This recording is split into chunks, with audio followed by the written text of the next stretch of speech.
اللہ اخرجکم من بطون امہاتکم لا تعلمون شیئا، اللہ نے تمہیں ماں کے پیٹ سے نکالا، تم کچھ نہیں جانتے تھے۔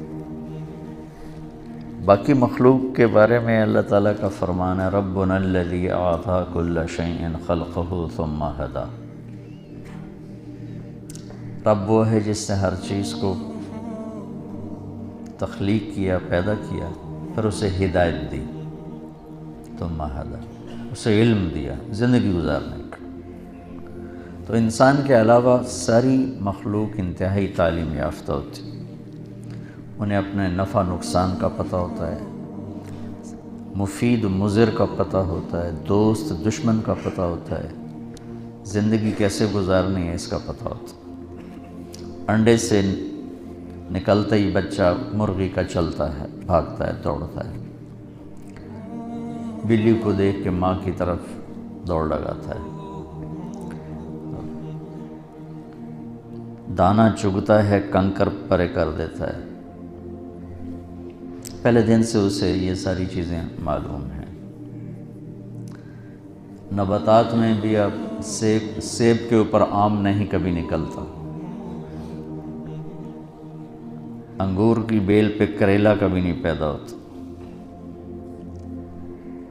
یہ آپ ذرا اس نظر سے کائنات کا مطالعہ کریں تو آپ کو ساری کائنات انسان کے علاوہ اپنی ترتیب زندگی میں اعلیٰ تعلیم یافتہ نظر آئے گی۔ انسان پیدائشی جاہل آیا، کیوں؟ کہ اس کا امتحان ہے۔ انسان کے علاوہ جتنی مخلوق ہے ان کے اندر صحیح علم ہے، غلط ہے ہی نہیں۔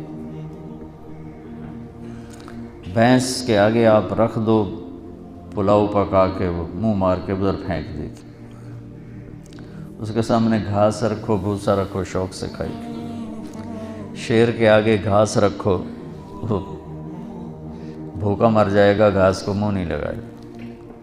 گوشت رکھو، کھائے گا۔ یہ میں نے آپ کو چھوٹی چھوٹی مثالیں دی۔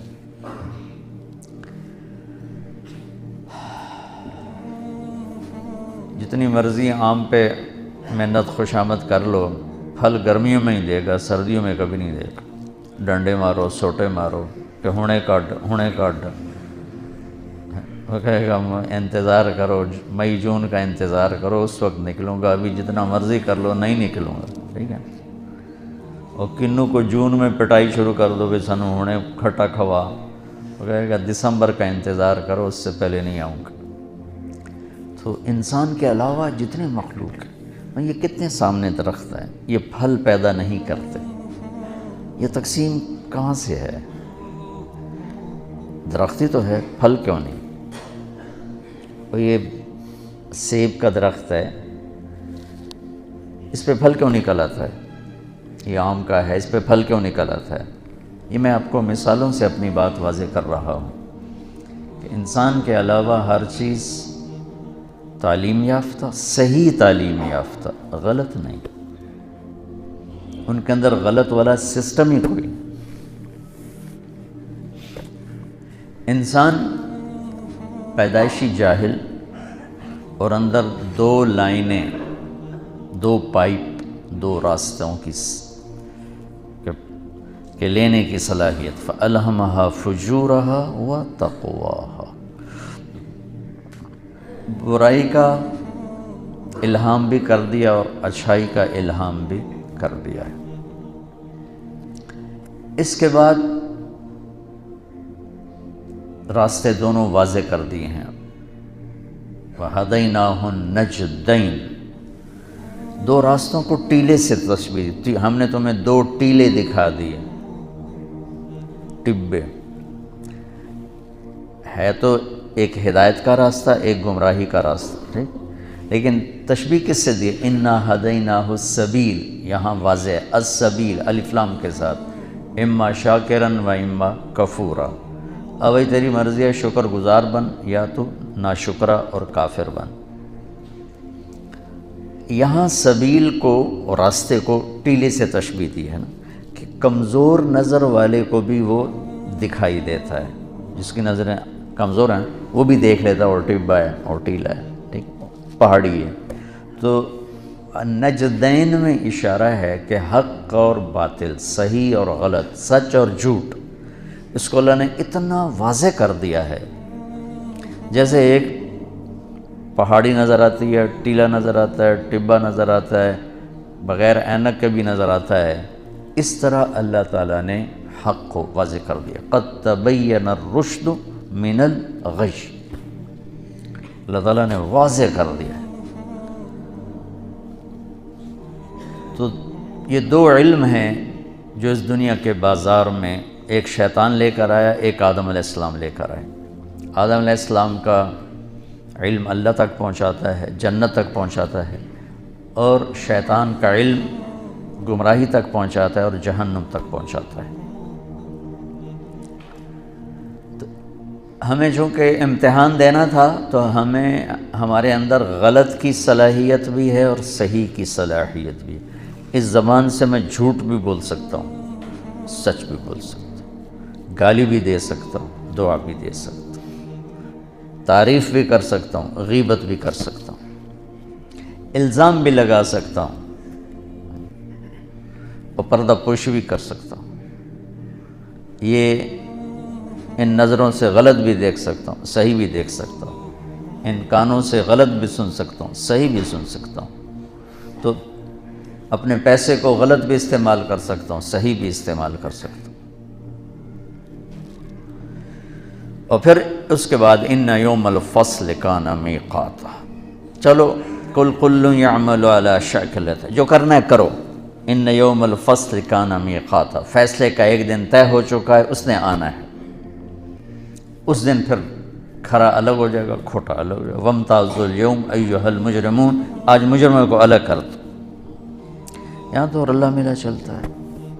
یہاں شمر جیسے فاتح بنے،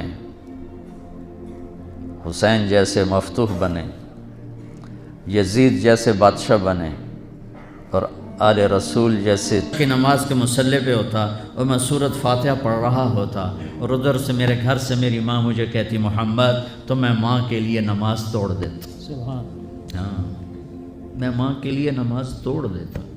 اور میرے نبی سے پوچھا گیا یا رسول اللہ قیامت کب آئے گی؟ یہ بچیاں غور سے سنیں، سارے سنوں پر یہ خاص طور سے سنیں. آپ نے کہا اللہ کو پتہ ہے. کہ یا رسول اللہ کوئی نشانی بتا دیں. تو آپ نے کہا جب بیٹیاں بھی ماؤں کو ذلیل کریں گی تو قیامت آئے گی. جب بیٹیاں بھی ماؤں کو ذلیل کریں گی تو قیامت. ان تلد الامۃ ربتہا، جب ماں کے ساتھ بیٹیاں نوکر جیسا سلوک کریں گی، نوکرانی جیسا سلوک کریں گی، تو قیامت کے نکارے پہ چوٹ پڑ کے رہے گی. یہ نہیں کہا جب کفر پھیل جائے گا اور جب اسلام مٹ جائے گا. حالانکہ قیامت تو اس وقت آئے گی جب دنیا میں ایک مسلمان باقی نہیں رہے گا. یہ واقعہ کی سنگینی کو بتانے کے لیے فرمایا جب ماؤں کو ذلیل کیا جائے گا قیامت آ جائے گی. میرے نبی نے فرمایا عمر تیرے دور میں ایک شخص آئے گا اویس، اس کا قبیلہ ہوگا مراد، آگے سب کاسٹ ہوگی قرن، اویس بن عامر. اسے دعا کروانا، وہ کالے رنگ کا ہوگا، چھوٹے قد کا ہوگا، اور اس سے دعا کروانا. دعا تو بھی کروانا، علی تو بھی کروانا. علی اور عمر، اویس ان کے لیے دعا کریں. انہوں نے پوچھا کیوں؟ کہ اس نے ماں کی خدمت کر کے اللہ کو اتنا راضی کر دیا ہے، جب وہ ہاتھ اٹھاتا اللہ خالی نہیں لوٹاتا. اللہ کی قسم عمر و علی کو اویس کی دعا کی ضرورت نہیں تھی. امت کو پیغام دینا تھا کہ مائیں ذلیل ہو رہی ہیں آج، اور باپ جوان اولاد سے چھپتے پھر رہے ہیں. تو میرے رب، میرے نبی نے یہ آگے پیغام دینا تھا کہ نبی ہو کر، رسول ہو کر کہہ رہے ہیں کاش ماں ہوتی تو میں اس کے لیے نماز توڑ دیتا. آپ کو 8 عورتوں نے دودھ پلایا والدہ سمیت، ان میں ایک ام ایمن بھی ہیں، آپ کے والد کی باندی. تو گھر میں تشریف فرما تھے، ام ایمن بیٹھی تھی حضرت عائشہ. تو ام ایمن کہنے لگی یا رسول اللہ پانی تو پلا دیں. تو اللہ کے نبی ایک دم اٹھے تو حضرت عائشہ ناراض ہو گئی. ام ایمن اللہ کا رسول کو کہتی پانی پلا. تو اور کیوں نہ کہوں، میرا بیٹا ہے، میں نے دودھ پلایا ہے. تو حضرت میرے نبی نے کہا ہاں ہاں عائشہ یہ میری ماں ہے، اس کا میں نے دودھ پیا ہے۔ آپ اٹھے، گھڑے میں سے پانی بھر کے یوں دونوں